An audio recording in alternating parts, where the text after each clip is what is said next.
Russell viper সাপ চলে আসছে মাননীয় স্পিকার।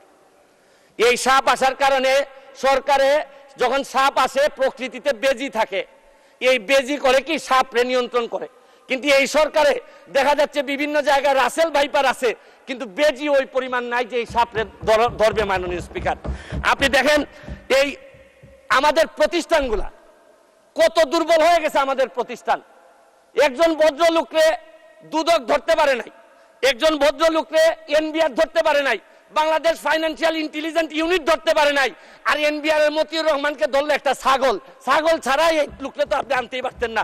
ছাগলের কাণ্ড হওয়ার কারণে আর ফেসবুক বাইরে 1 মিনিট বক্তব্য আপনার বরাবর অ্যাপ্লিকেশন আছে।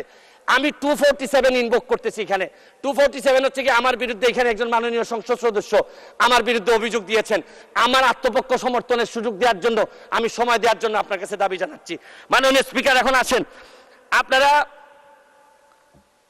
বেনজির কাণ্ড, মাননীয় সাবেক আইজিপি উনি এত বড় হয়ে গেলেন, মন্ত্রণালয় জানলো না, মাননীয় স্বরাষ্ট্রমন্ত্রী জানলেন না। এই বাচ্চাটা এত বড় হয়ে গেল, আর কিছুদিন সুযোগ পাইলে পুরা গোপালগঞ্জ কিনে ফেলতেন এই বেনজির সাহেব।